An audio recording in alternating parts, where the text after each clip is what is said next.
ನಮಸ್ತೆ ಕರ್ನಾಟಕ ಸ್ನೇಹಿತರೆ, ಇವತ್ತು ಮಾರ್ಚ್ 17. ಇವತ್ತು ಕನ್ನಡದ ಕಂದ, ಗಂಧದ ಗುಡಿಯ ನೆಚ್ಚಿನ ಹುಡುಗ, ದೊಡ್ಡ ಮನೆ ಹುಡುಗ ನಮ್ಮ ಅಪ್ಪು ಸರ್ ಅವರು ಜನಿಸಿದ ದಿನವಾಗಿರ್ತದೆ. ಹೌದು, ಇದೇ ಮಾರ್ಚ್ 17ರಂದು 1975ನೇ ಇಸವಿಯಲ್ಲಿ ನಮ್ಮ ಅಪ್ಪು ಜನಿಸ್ತಾರೆ.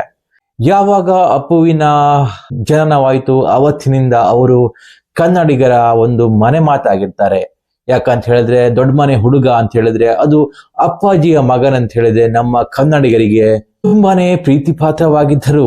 ದೊಡ್ಡ ಮನೆ ಹುಡುಗನ ವ್ಯಕ್ತಿತ್ವವು ಕೂಡ ಅಷ್ಟೇ ಉತ್ತಮವಾಗಿತ್ತು. ಯಾಕಂತ ಹೇಳಿದ್ರೆ ದೊಡ್ಡ ಮನೆ ಹುಡುಗ ಮಾಡಿದಂತಹ ಉತ್ತಮ ಕಾರ್ಯಗಳೇನಿದ್ದಾವೆ ಅದು ಯಾರಿಗೂ ಗೊತ್ತಿಲ್ಲದೆ ಇರೋ ತರಹ ಮಾಡಿದ ಒಂದು ಕಾರ್ಯವಾಗಿರ್ತದೆ. ಯಾಕಂತ ಹೇಳಿದ್ರೆ ತನಗೆ ಪಬ್ಲಿಸಿಟಿ ಬೇಕಿರ್ಲಿಲ್ಲ, ಆದ್ರಿಂದ ಅವರು ಈ ಎಲ್ಲಾ ಕಾರ್ಯಗಳನ್ನು ಕೂಡ ಯಾರಿಗೂ ಹೇಳದೆ ಪಬ್ಲಿಸಿಟಿ ಇಲ್ದೇನೆ ಮಾಡ್ತಾ ಇದ್ರು. ಅದರಲ್ಲೇ ಗೊತ್ತಾಗ್ತದೆ ದೊಡ್ಡ ಮನೆ ಹುಡುಗನ ಗುಣ ಎಂಥದ್ದು ಅಂತ. ಅಪ್ಪು ಸಾರಿನ ಗುಣ ಯಾವ ರೀತಿ ಅನ್ನೋದು ಅವರನ್ನು ತುಂಬಾನೇ ಹತ್ತಿರದಿಂದ ನೋಡಿದಂತಹ ವ್ಯಕ್ತಿಗಳಿಗೆ ಖಂಡಿತವಾಗಿ ಗೊತ್ತಿರ್ತದೆ. ಅಪ್ಪುವಿನ ಗುಣಗಾನ ಮಾಡ್ತಾರೆ ಅಪ್ಪುವನ್ನು ಅರಿತ ಜನಗಳು, ಅಪ್ಪು ಸರ್ನ ಗುಣಗಾನ ಮಾಡ್ತಾರೆ ಅಪ್ಪು ಸರ್ನ ಅರಿತ ಮನಗಳು.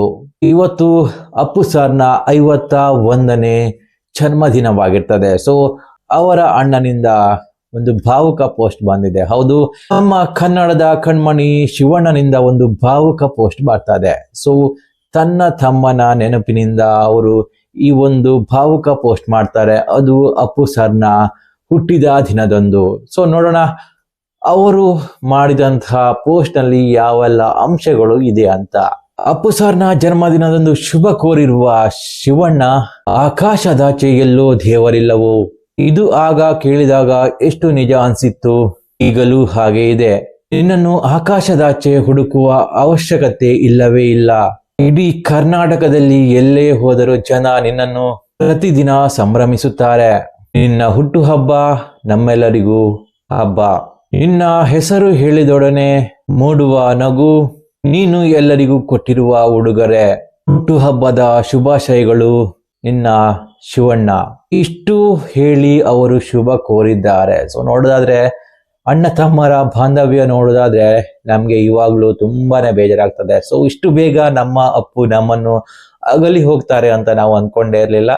ಒಂದ್ ಒಳ್ಳೆ ಜೀವ ನಮ್ಮನ್ನು ಬಿಟ್ಟು ಹೋಗುವಾಗ ತುಂಬಾನೇ ಬೇಜಾರಾಗ್ತದೆ. ಅದಕ್ಕೆ ಸಾಕ್ಷಿ ಅಪ್ಪು ನಮ್ಮನ್ನು ಅಗಲಿ ಹೋದಾಗ ಅಲ್ಲಿ ಸೇರಿದ ಜನಸಂದಣಿ ನೋಡಿದಾಗಲೇ ನಿಮ್ಗೆ ಗೊತ್ತಾಗ್ತದೆ ಅಪ್ಪುವಿನ ಮಹತ್ವ, ಅಪ್ಪುವಿನ ಪ್ರೀತಿ ಪ್ರೇಮ ಎಷ್ಟಿತ್ತು ಅನ್ನೋದು ನಿಮ್ಗೆ ಅವಾಗಲೇ ಗೊತ್ತಾಗಿರ್ತದೆ.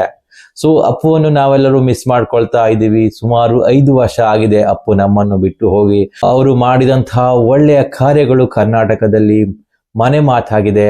ಅಪ್ಪುವಿನ ನೆನಪುಗಳು ಕರ್ನಾಟಕದಲ್ಲಿ ಮನೆ ಮಾತಾಗಿರ್ತದೆ, ನಮ್ಮೆಲ್ಲರ ಮಧ್ಯನೂ ಕೂಡ ಇರ್ತದೆ. ಅಪ್ಪುವನ್ನು ನಾವು ಮಿಸ್ ಮಾಡ್ಕೊಳ್ಳೋದಂತೂ ಖಂಡಿತವಾಗಿ ಇರ್ತದೆ.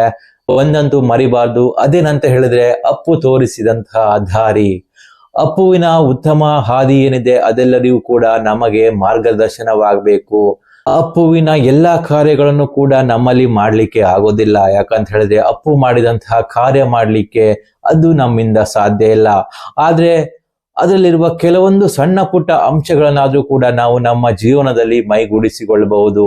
ಅಪ್ಪುವಿನ ಒಳ್ಳೆಯ ಕಾರ್ಯಗಳಲ್ಲಿ ಕೆಲವೊಂದು ಕಾರ್ಯವನ್ನು ನಾವು ನಮ್ಮ ಜೀವನದಲ್ಲಿ ಮೈಗೂಡಿಸಿಕೊಂಡ್ರೆ ನಾವು ನಮ್ಮ ಅಪ್ಪುವಿಗೆ ಕೊಡುವ ಸಣ್ಣ ಒಂದು ಕಾಣಿಕೆ ಅಂತ ಹೇಳ್ಬೋದಾಗಿರ್ತದೆ.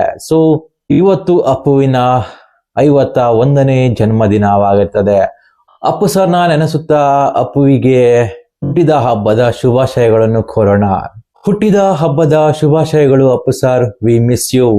ಸೊ ಜೀವನದಲ್ಲಿ ಇಷ್ಟೇ ಹೇಳೋಕೆ ಇಷ್ಟಪಡ್ತೀನಿ, ಯಾವತ್ತಿದ್ರೂ ಒಳ್ಳೆ ಕಾರ್ಯವನ್ನೇ ಮಾಡೋಣ. ಯಾಕಂತ ಹೇಳಿದ್ರೆ ದೊಡ್ಡ ಕಾರ್ಯ ಮಾಡ್ಲಿಕ್ಕೆ ಆಗದೆ ಇದ್ರು ಕೂಡ ಇಂತಹ ದೊಡ್ಡ ವ್ಯಕ್ತಿಗಳು ನಡೆದಾಡಿದ ಹಾದಿಯಲ್ಲಿ ನಮ್ಮ ಹೆಜ್ಜೆಗಳನ್ನು ಇಡೋಕೆ ಪ್ರಯತ್ನ ಪಡೋಣ. ಆವಾಗ ಮಾತ್ರನೇ ನಮ್ಮ ಜೀವನವು ಸಾರ್ಥಕವಾಗ್ತದೆ.